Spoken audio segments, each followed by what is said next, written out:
Hello, friends. My name is Sophie Kibiger. If you don't know me, I'm a senior theater major with a creative writing minor, and I'm going to be presenting today about a play that I directed. So I'm going to share my screen. If for some reason you can't see it or hear the audio that eventually plays, scream at me and I will fix it. So cool. Awesome. So my presentation is called 6 Years Old, the importance of positive trans non-binary representation in theater. Quick content warning.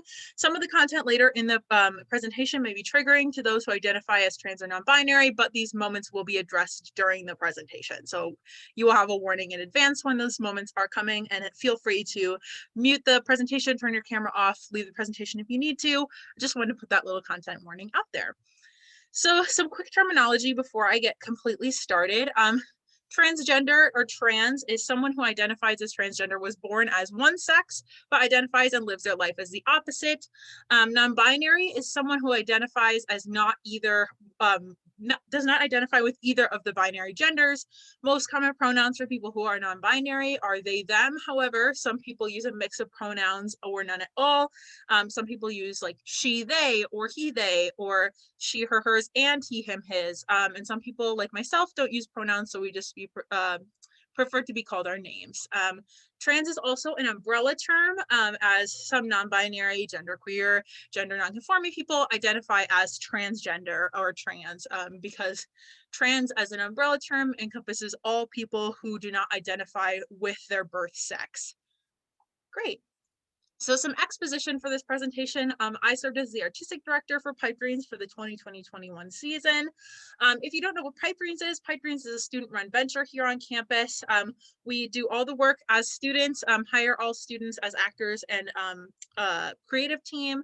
And we put on usually 3 shows a year, sometimes 4. And we put on shows for the community as well as Decatur and Milliken communities. So it's a really fun class. You can take it as a class or you can get hired by us. It's a really great time. So we had some season changes due to COVID-19. Originally, we were planning on doing some musicals, but we needed to cut our cast sizes down because of social distancing and all the COVID regulations.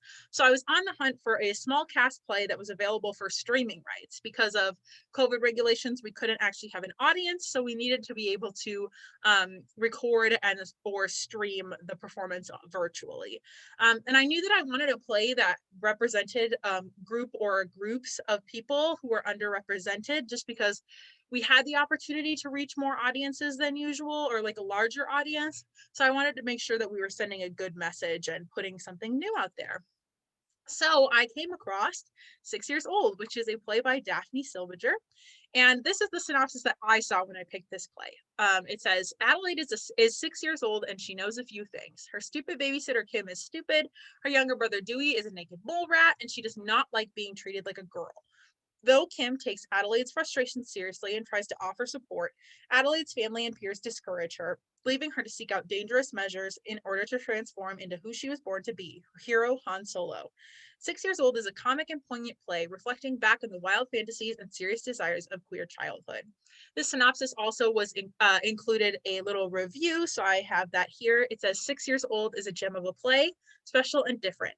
It treats its characters, including the fascinating children, even-handedly with an odd dignity that makes the play a vivid character study. That's from theaterscene.net. So this play really stood out to me, and I thought a lot of things about like why we should do this play, and specifically why should Pipe Dreams do this play. So the 3 main things that really stood out to me were the playwright is an up-and-coming non-binary trans-identifying playwright, and Pipe Dreams often works with new playwrights and strives to make connections with them. So that was a good opportunity for us to reach out to a playwright from an underrepresented group of people. The show also required representative casting of trans or non-binary people, which provided Pipe Dreams an opportunity to specifically hire folks in this demographic, which is something we have not had the chance to do before. And lastly, it was a comedy, but it had a really good message.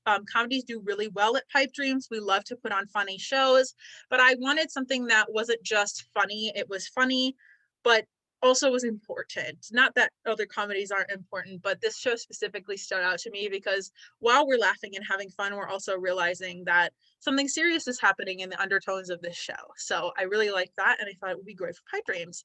Other reasons for pipe dreams and theater specifically, I found some statistics that are a little alarming. So 1.4 million people or adults in America identify as transgender. Approximately 500,000 people, adults in America, identify as non-binary. 0.7% of youth in America identify as non-binary or trans. And then Broadway or theater specific facts. 1971 was the first time a trans character appeared in an off-Broadway show, which was Jackie Curtis's Vain Victory. Only 0.27% of Broadway or off-Broadway shows in the 2018-2019 pre-COVID season featured trans or non-binary actors. That is not characters, that's just actors, usually in the ensemble.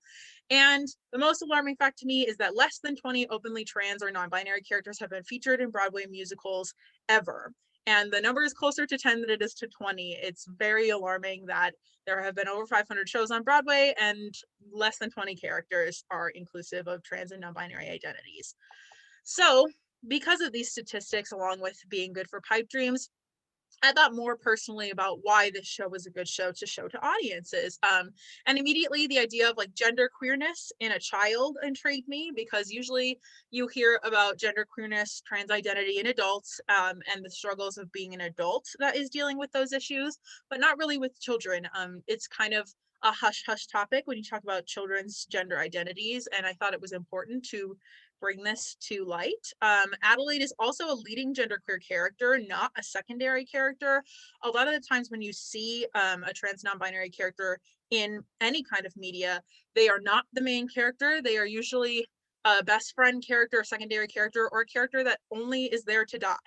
And the character is used as a crutch to make the main cis character look better or make them look like a good person or to create conflict relating with the character's gender identity, which is not great. So I liked that Adelaide was the center character and that we were telling Adelaide's story, not someone else's story featuring Adelaide. Also, Adelaide's gender identity, or rather desired identity, is openly talked about. It's not just inferred. That's another thing where specifically with plays and musicals, as well as like television and movies, a lot of the times characters are coded to be trans or non-binary, coded meaning it's never quite said that this person identifies that way, but it's suggested by referencing issues with gender identity or referencing different names and things like that that they might go by, but they're never actually out with their identity. And that is harmful because it's not good representation. If the person who is in the play, in the musical, the character is not openly proud of their identity, it's not good representation. So this was awesome that Adelaide's gender identity is openly talked about and it's not a hush-hush topic within the play.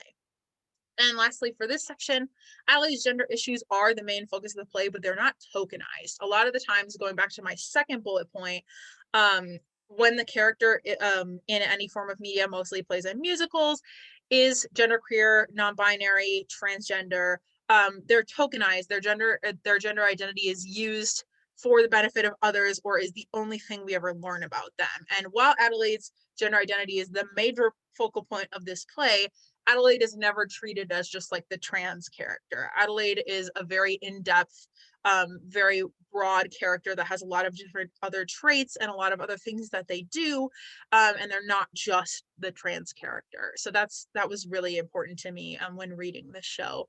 And most importantly, overall, the play had a potential to make a large impact on the audience. A lot of the things we hear about being trans or non-binary in media or news today is not positive. We see a lot of things about anti-trans legislation, bathroom bills. Right now there's an issue in Texas with children who are transgender being allowed to play sports. So there's a negative connotation when you hear the word transgender or non-binary when you think about our culture. And I felt that it was important to share these stories with people to more normalize this way of living and this way of identifying, because it's not some outlier thing. As we saw in the last couple slides with statistics, it's more common than you would imagine. So I thought that was very important, and I wanted to make sure that we had the opportunity to tell those stories and to bring those narratives to the forefront. So as the director of this production, I did a lot of pre-rehearsal work, which we call book work. I started initially with researching trans and genderqueer children. I read a lot of stories about real children who identified this way. I watched a couple documentaries that were done about children who identified as trans or were having gender issues and how they figured out their identities, and specifically what happened when their parents were supportive or if their parents were not supportive. One of the main conflicts in this play is that Adelaide's parents don't really understand what's going on, and they kind of just want to push it off and not handle it. And that we see is very detrimental to Adelaide, and it stunts their growth as a person, because they feel so locked into the identity that their parents treat them as well as the outside world. So I wanted to see how that affected other people in real life and people who were really like real life Adelaides. So, and then I worked on blocking, which is, for those of you who don't know what blocking is, it is basically telling people where to go, what to do. So you get to the rehearsal and you tell the actor, go here, that's blocking. So I watched videos of young children playing to see how to block their characters accurately, because as a lot of you might know, children don't really do the same thing twice. They are everywhere and they're sometimes crazy. And these kids definitely were crazy. So I had trouble figuring out, how do I block these people who are supposed to be very random and very all over the place. The script says that the children should be played by adults, but should not over exaggerate childlike behavior, specifically like baby voice or over exaggerated childlike movements, those kind of things. So it was hard to define the line of what is too much and what is not enough to get the gist that they're children. So I decided inevitably to go with a loose written blocking style and let the actors genuinely play when we got to rehearsals. So we would do activities that would help them get in the mindset of children, run around, get their energy up, and feel genuinely like they were their own 6-year-old selves again. Continuing the book work, I got to work a little bit with the playwright, which was very exciting. I was in contact with Daft during the process. We had a group Zoom with the playwright, the cast, and the crew, which I've included a little screenshot of here. We had a great time talking to them. We talked about the script and their inspiration for the show, as well as the original production. We were only the second production ever of this show, which was really cool. So we got to talk about the differences and the similarities between our production and that production, as well as like talk about Daft's experiences as a trans person. So for casting and hiring, there were specific casting notes.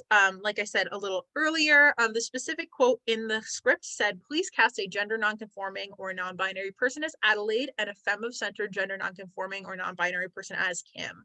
So the cast was as follows. We had Nat Long, who uses they, them pronouns, as Adelaide. And I specifically reached out to Nat to see if they were interested in auditioning, because I wanted to make sure that we had an actual trans person or non-binary person playing Adelaide, and that Adelaide was cast properly. That was the most important thing when choosing this play, was making sure we had someone who could do this job, because we didn't want to put a cis person in a role that is not meant for a cisgender person. Next, we had Giovanni Tapia, who uses he, him as Dewey, Adelaide's brother.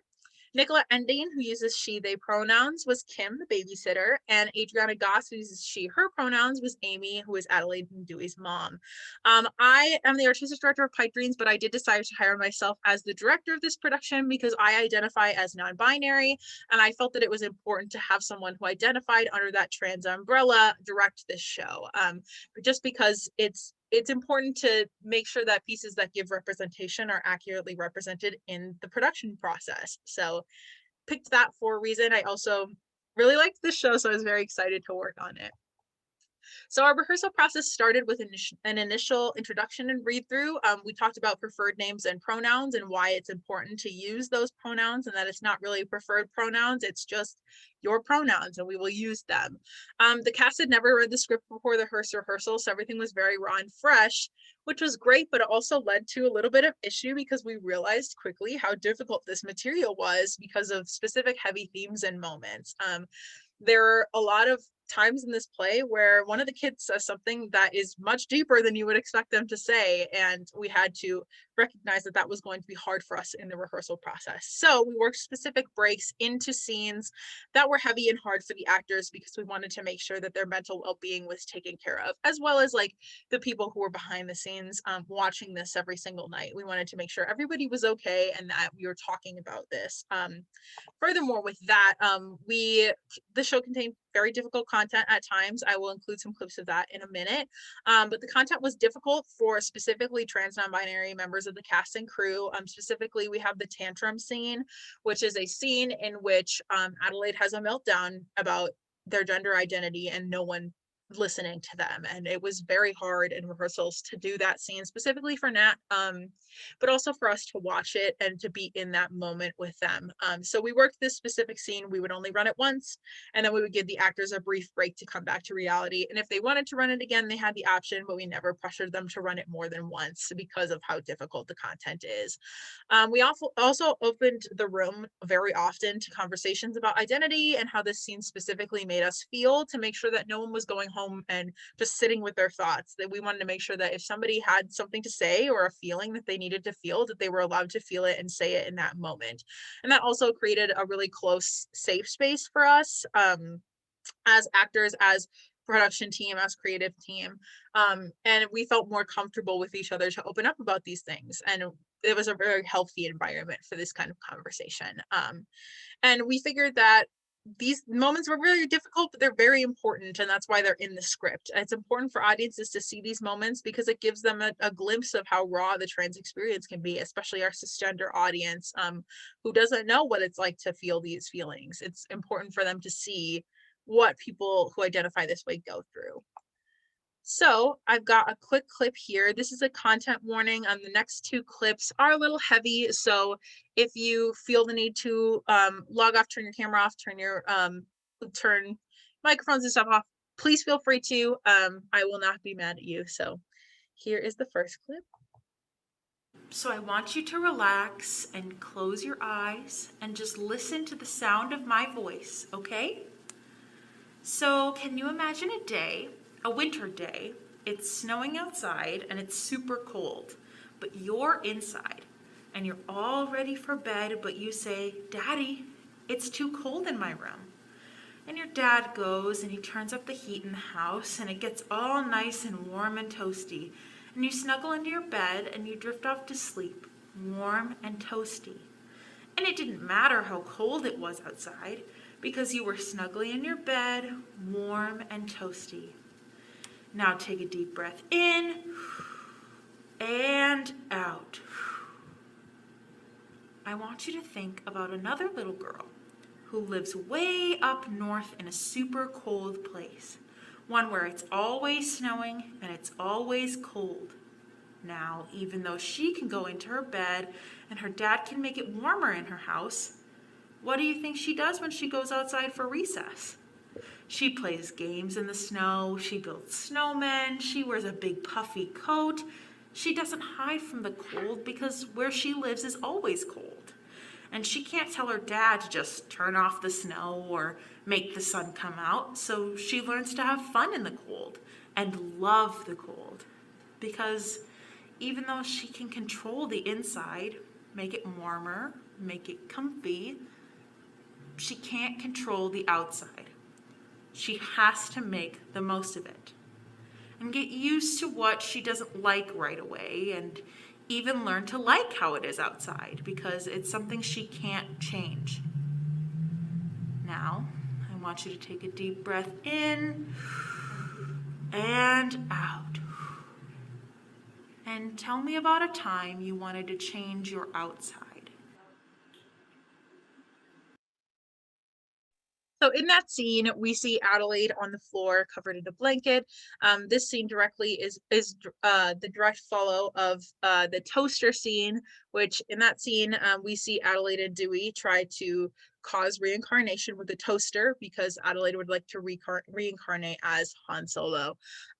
So this scene is the first scene you see after that traumatic event. We hear the voice of the therapist, the psychologist talking to Adelaide and trying to convince Adelaide that even though you think these thoughts, you should keep them on the inside. And the next scene I have for you directly directly follows this scene. So this scene takes place in the waiting room of the psychologist's office, and we see Adelaide arguing with their mother, Amy, about what has happened, and Dewey reacting to that as well. The exposition of this scene is that Kim has just left, and Amy has told Kim that Kim should no longer see Adelaide because Amy is putting the blame on Kim for the situation. So again, there is a content warning on the scene because it is particularly heavy. So please don't start this, you stupid mother effer. Adelaide, honey. I hate that name! See? I'm in charge of you! Let's not do this here, please. You're stupid! And I'm not going to school tomorrow unless it's with Kim! I have to go to school, my friend. Friends are stupid! And I'm not going tomorrow if it's not with Kim because you are a mother! Fucker! Okay, that's it. Mommy, can I take this? Do put it down. Make Kim come back. Kai, don't need me to get home. No, do put it down. Make Kim come back! Where'd you go? She just had to leave, guys. She didn't have to talk to Dr. Chan. She's stupid gone doing! No, do. Then why did I have to talk to Dr. Chan? Forever! Just had to do. Wait, does that mean you're taking us to school? Yes, it does. Yay, Allie! Scooters! Stupid Kim never let us ride scooters. Let me be on! We can play Star Wars. I don't want to play! And I don't want to do scooters, I don't want to see this stupid DOA! What's the deal with? Adelaide, Stop. you have to let me be on! Adelaide, you can wear your vest when we get home. You have to let me wear my vest! What did I just say? You have to let me wear my vest to school! No, honey. You have to! You have to! Adelaide, how many times do we have to do this? How many times do you need to fight me? How many times do you need to make a scene in public? Because Daddy and I have said it many times. No vest at school. No matter how many times you say it, that is not going to change. Do you understand? No vest. Mom! I'm not asking, I'm telling I you. told you! I told you! You have to... I want... You're not listening to me! You have to! Or I'm not going to school! Do you hear me? I'm not going to school! I hate school! I hate it! I hate Gary! I hate Gina! I hate the stupid DOA! I hate Miss Ramona! I hate dance class! I hate Arabic art! I hate pitch spots! I hate my name! I hate feeling like laughter! I hate when people tell me what to do! I hate badges! I hate the swings! I hate stupid homeroom! I hate the stupid timeout corner! I hate having to go to a different stupid room to do dance picture with Carmelo! I hate Dr. Janet! I hate my pill! I hate having trainers about roller coasters that don't work! I hate boys! I hate Kim!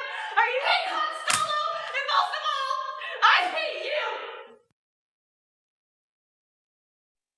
So like I said, that was the infamous tantrum scene. I cut a little bit of the end because it gets a little more hard to watch as Adelaide has a full breakdown. But it's important to show scenes like this in shows like this because it's raw and it's real and it's hard to watch, and it's important that it's hard to watch because that's the reality of these kind of situations. Please don't start this. I don't know how to make that stop playing. It's okay. So I also did a brief little interview with Nat Long, who played Adelaide. So they sent me a video of them answering some questions about their experience on the show, as well as their experience as a trans non-binary actor with material such as this script. Hi, my name's Nat Long, and I played Adelaide in this production of 6 Years Old. And one of the big reasons this show is important to me, especially because I do identify as trans and non-binary, I think it was really special that this was the first show that has ever happened on or around Milliken's campus that's ever included like a non-binary and trans character. I think that's something that we don't even see enough in the professional industry, so to have the opportunity to do that at an educational level is really was something that was really cool for me. And then also just getting to, as someone who like also works with kids who are trans and going through different gender journeys, I thought this was a very impactful way to show like a picture of trans youth that I don't think is really seen a lot, especially from like in like all the hard parts of that journey and all of the sticky parts and the messy parts and the weird parts that are like that are not too often brought to light because they're not pretty to look at. And then also I think that this was important. This production was really special to me just because of the care and the time that was taken to make sure that everything was, you know, done in a way that I felt safe, that the other actors felt safe, that we were really creating something that was like modeled on safety and making sure that everyone was sort of in their able to express what they were trying to express in a way that was not going to negatively impact them, which was really cool.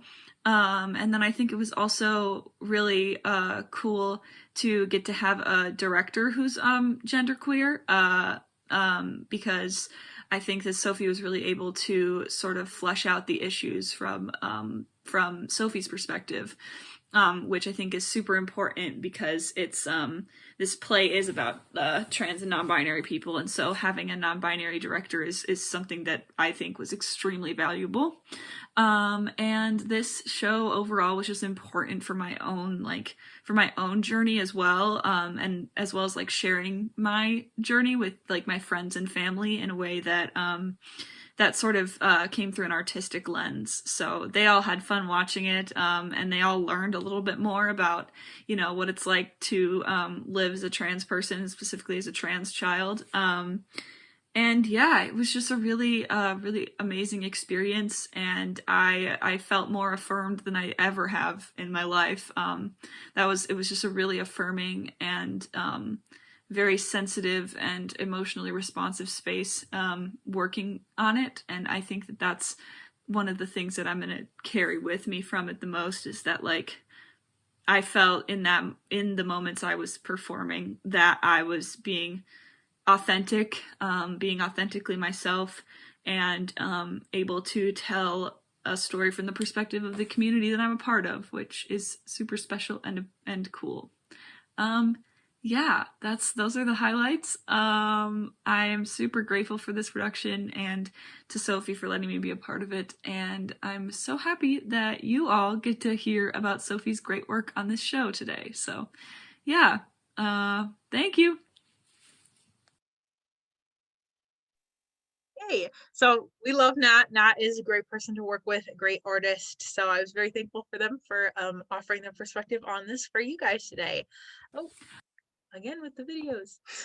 So my overall takeaways from working on this production, from start to finish, of picking this show and finding the show for the first time up until this moment now, my main three things were I learned a lot about the importance of telling trans non-binary stories. This, like Nat said, the first non-binary trans character was shown on a pipe dream stage is Adelaide, as well as for Milliken, not very much trans non-binary representation in characters in our shows. So it's important to give that representation because we do have trans non-binary members of our community who would like to see themselves represented on stage, and having that representation is very important. It also gave us an opportunity to work with trans non-binary artists and to give them a chance to tell their story, and that was a really special thing that we got to do, and I'm very proud of that. Also showing the Decatur community, as well as, since this was streamed, anybody in America could watch it. We get to show them all a snippet of the trans non-binary experience. Obviously, this show didn't cover every single thing that every trans or non-binary person goes through, but it really encapsulated the feeling a lot of people feel when they're struggling with their gender identity. It was also really cool that we got to make connections with other trans non-binary theater makers. I'm very lucky that I got to work with trans non-binary actors and creatives. I got to connect with Daff, who is the playwright, and make those connections for the future, and have that little group of people who identify the same way that I do, to come back and possibly work on other projects with in the future. I also thought it was cool about learning just about the safe spaces and how important it is to have safe spaces for all people, and how having a safe space positively impacts the theatrical process. Like we heard Nat talk about, it was very important for us to have that space where conversations were open and inclusive, and if someone was feeling a certain way, they were very much allowed to talk about it, and that created a safe environment where we all felt that we could be genuinely ourselves and bring up issues that came up and not be afraid to talk about it. So that was very important to me, and moving forward in my career in theater, that is going to be something that is very important to me always, because it's always important that everybody feels included and everybody feels safe. So thank you guys so much for coming. Now you have the opportunity, if you want, to ask me some questions. I would love to answer them for you. I'm going to stop sharing my screen really quick. I see Johanna has a question. Hi, Sophie. Excellent job. Thank you. I saw the show and I loved the show, and I really loved everything you had to say here. And just thinking about kind of what you've discussed in the presentation so far, I almost think it's like you had the benefit of like not only it being like a COVID safe show where it's streaming, but in the same way, that almost kind of protected the emotional capability of your actors. And like, and I guess the question part of this leads into like, what do you think theater makers can do to create that safe space environment for this kind of production, like doing this multiple nights in a row and doing this with a live audience? Yeah, that's a really interesting question. I think that it's hard because I mean, when we were in rehearsals, rehearsing this every day, like we made sure we didn't rehearse the last scene, the tantrum scene, um, every day because it was hard. But when you're performing, obviously you have to perform that multiple times. And I mean, Broadway shows run 7 days a week. So I think the importance there, like if I were to do this play again in person, on a more stricter, heavier schedule, would be probably to include understudies and swings so that we can give the leading actors a break if they need it, and they would need it. Also, keeping the safe space open during or during performances, because a lot of times the creative team is done, they leave, but I think it's important to still have yourself as a resource to those actors, and to the people who stay on the production during the run, to say, if you guys need us, like we're still here, we're still open to have conversations, and having like weekly check-ins or even like every couple of day check-ins. As the director or the artistic director of the company, it's your job to take care of the people that you hire. I also think that there's something to be said about audiences too, and like seeing this for the first time. It's kind of like when we had our first read through, just making sure when you bring an audience into a space, like telling them that this is going to be a hard thing to watch or to talk about and to have an open conversation. I think there would be a cool opportunity for talkbacks after the show, or like other kind of things that tie into the show, maybe like community events or things like that, just to make sure that the whole community is cared for. And of course, mostly your actors who have to perform this every night, but everybody in general who's a part of this, and the audience is a part of it as well. So thank you for your question. That was a really good question. Does anybody else have any questions? It's okay if you don't. I just want to offer the floor. I don't have a question. I just want to say how impressed I am with your presentation and how impressed I've been with your work this entire, like, forever. I think that you have seen opportunity to really make positive impact on people's lives, and you have done what you've needed to do to make that happen. And I want you to know how rare that is, and how impressive it is. So congratulations on great work. Thank you so much. I really appreciate that, Sarah. That means a lot to me. Yay, good work. Yay. If there are no other questions, it's okay if there are, just scream at me. But if there aren't, I'm going to end the recording. And thank you guys so much for coming. I really, really appreciate it. I hope you enjoyed. And if you have any questions about this in the future, hit me up. If you want to read the script, I would love to show you where it is, because it's so good and you will love it as well. So thank you guys so much again. Yeah, have a good day. Thank you.